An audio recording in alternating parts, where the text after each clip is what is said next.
Shoptollarni sarasiga kiradigan Lissi Andr Shoptoli Platina 1 sortini ko'rsatib o'tamiz sizlarga. Buni mahalliy nomini nima deb ham qo'yishib olgan.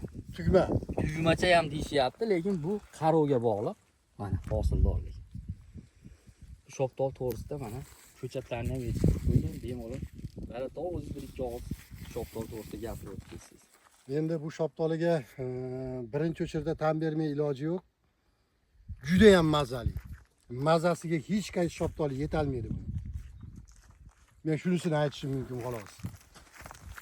Maza tomonlama ham, rangini ham qaranglar. Qizilligi. Savarni ser hosilligi mana daraxtni ko'rib turibsiz, ser hosil. Juda ser hosil. Ko'chatlarda nechta ulatgansiz?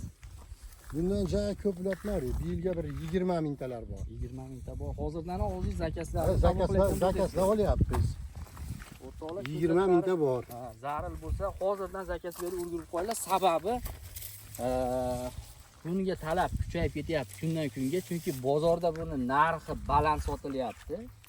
50 minggadir, 60 minggadir sotishyapti bozorda mevasini 1 kilosini, 4 kilo. Juda shirin. Keyin buni ichki ko'rinishi mana oq tusda bo'ladi, oq tusda mazasi shirin bo'ladi. Shuni ham e'tibordan chiqarmanglar. Buni ham endi yorilib ketishadigan deyishyapti, mana ko'ribsizlar, bu yorilmagan, unaqa qarovga bog'liq. Ko'chatini sotib olsalaring, retseptini ham beraman deyapti, yorilmaslikka qarshi dorilarni ham tushuntiradi.